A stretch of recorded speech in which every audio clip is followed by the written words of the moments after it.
Imagine living with something like a cancer, which is pretty frightening, pretty debilitating anyway, and then something like this comes along and all of a sudden you're in the highest risk group for a pretty serious disease, especially in those early pre-vaccine days.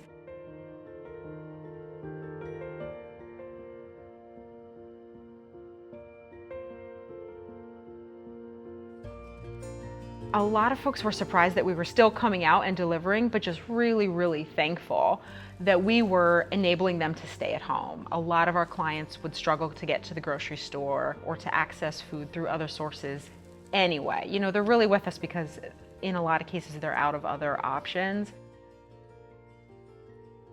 The pandemic kind of showed us that we sort of do take our health for granted. Like when it hits you, you're just so powerless about it in that moment, that having a community organization like this that can actually step up and really help you kind of get your feet back under you, that will not just provide food, but will actually tailor that food to your specific needs in the way that Food and Friends does. It's just such a really important resource.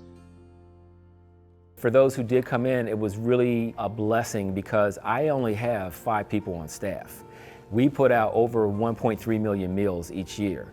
So, 5 people can't do that much work. So we really, truly rely on our volunteers, and the fact that people were able to still come out during COVID, during the time of uncertainty, a time where they were concerned about their own safety, feeding themselves, but a lot of volunteers still came out, and we really appreciate that. They did a fantastic job.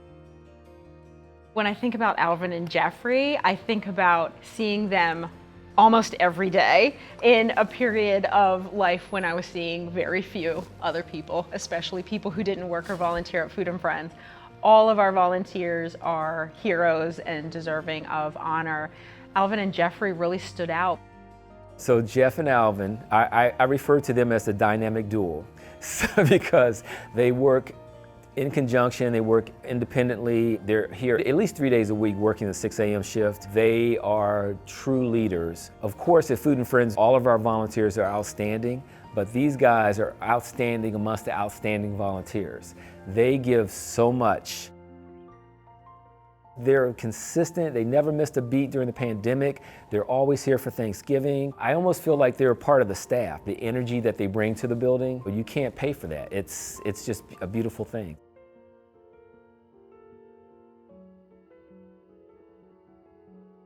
There was definitely a period of fear, which I think was true for all of us because there was so much that was unknown. But I also really felt like we were made for the moment. This agency was founded out of an epidemic where there was uncertainty about what to do. There were misconceptions, there were unknowns, and people still went to each other's homes, stood on people's porches, really reached out and wrapped their arms around people who were vulnerable. And so I felt like we had something to build on as an organization that was going to guide us through this pandemic. Compassion for our clients and the people that we're here to serve is at the forefront of what we do. And there was never a question that we were going to stop serving people, scale back, not take on new clients. We received a lot of referrals from healthcare providers who wanted their patients to be able to stay at home. There was never a question that we weren't going to lean into this and keep working and do more, because we really care about these folks. These are indeed our neighbors, and we take that charge pretty seriously.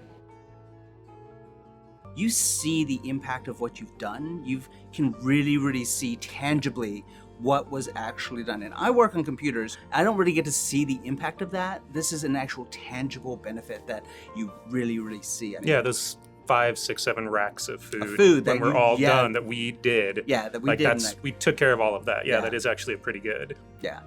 Look at what we got through. Yeah.